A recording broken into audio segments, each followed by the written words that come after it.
What's going on, everyone? Welcome, Rabid here. And in a live stream the other day, we were talking about I've been mining on this. I turned it on about a week or two ago because it looks like ETC profitability has been picking up a bit. Obviously, it's not extremely profitable. It's a little over $1 a day here with the Ipollo V2X. So this thing is about 1.2 gigahash at only like 175 watts. Extremely efficient. But we can see we have hash rate there, 1.2 gigahash, but it's been throwing out nothing but rejected shares on ETC. I don't know what happened. I woke up one day, I went to check it. I saw it. Actually, I was in here checking my temperatures and I saw this thing flash and reboot and I was like, whoa, what's happened here? So then I went and checked on it. And then I noticed that it's been doing rejected shares for like 10 hours or something. I was like, what is happening? I moved it over to Octa.Space on ETH and it mines ETH coins just fine. It's only ETC hash and ETC that is spitting out rejected shares all the time, confirming that nothing is wrong with the miner itself, but it's having some type of issue. So I've been trying to figure out how to fix this, so I'm going to be going through a few things here, and I think the fix is available, but don't quote me yet. We're about to find out if we can get it to work. So coming into the pool here, we can see here's all the rejected. Now, when I first did it, it was green, and then from about here on, it was all red. And I've been playing around. That's what I went to ETC hash and Octa.Space, started mining it, and we started getting some green. But I swapped it back over into ETC, and we can see it's all red. It has an X. It's just not working. We come into the actual miner itself. Let's go to running here and let it load here for a second here. Do your thing. Come on. We can see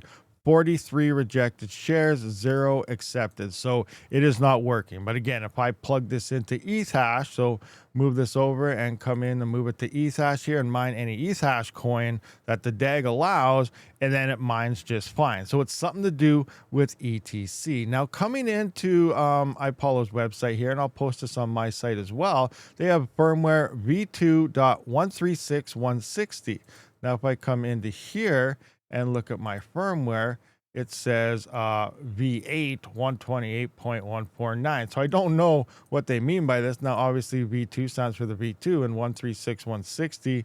And that's why I came in here. I'm like, okay, well, this is a lot older number than the one I got. But it looks like maybe this may be new firmware. So I'm going to try it and see if this actually works. Firm this. And this is something I was talking about in the live stream yesterday where I have no idea what happened here. It just stopped, but everything else is working. It's just ETC.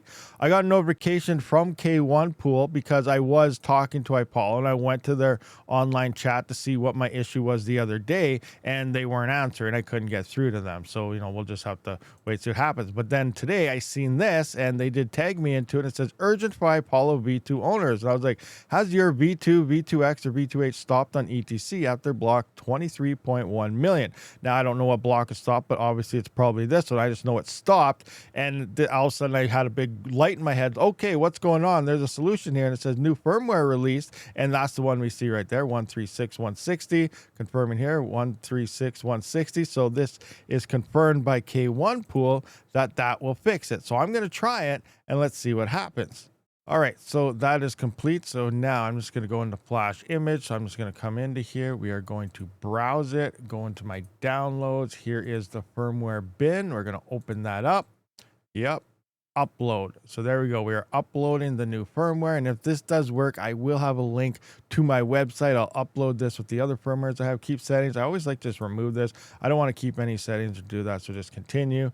And now we're just going to wait for it to reboot, update this firmware, and we'll see if ETC hash is working again for Ethereum Classic. All right, so it looks like everything did default to normal. So we're just going to get rid of all the parameters here. As you can see, ETC hash. Now, when you go to ETH hash, it's going to reset everything to what it was as well. So you have to do both if you had stuff set. So anyway, we're getting rid of all the ETC hash stuff because this is where I want to mine. So now we're going to, oh, looks like I have that in by default. Does it have this in? Yes, V2X. So awesome. We have all that in by default. That is all saved up. Hash rate mode. All right, ETC hash. I'm just going to hit save, and then I'm going to hit save and apply. It's going to do its thing. Now I'm just going to wait and see if we get hash rate again. All right, guys. So it's looking like we have 24 accepted shares, 0 rejected, 0 stale. So it is working again. So that firmware update did fix. We can see now version 8. So I guess the V8 is there, but 136.160. Just to confirm at the pool here, we can see things are green. We got a green flag. It's connected. Obviously, we got to wait a bit for the summary to come in, but ETC did pop up here. We have an estimation here. Now we're waiting for hash rate and everything to climb. Now, what do we got here? Why is it? Oh, that's from before when I just tried the invalid. So we also got to wait for this chart to update. But we are seeing accepted shares, and it is in fact working again. And if you are looking for this firmware, I did upload it to my site here. So if you come into my main website, I'll have a direct link to it. But if you go into crypto mining here, crypto mining hardware, and then click on ASICs, you can see right here, Ipollo V2 firmware updated, the ETC fix, and this is for the new Ipollo V2 miners firmware update. And if you need one, just click on ASIC Miners crypto wallets here. And I do have links to various websites here, which are obviously legit, as well as my discount codes. And here we see we do have a direct link to Ipollo right here. So check that out if you're looking for an ETC miner or something. And remember, it's going to have to be updated to the latest firmware. But thank you for checking out this video. I will see you on the next one. Hopefully it fixed your miner. Rabid out.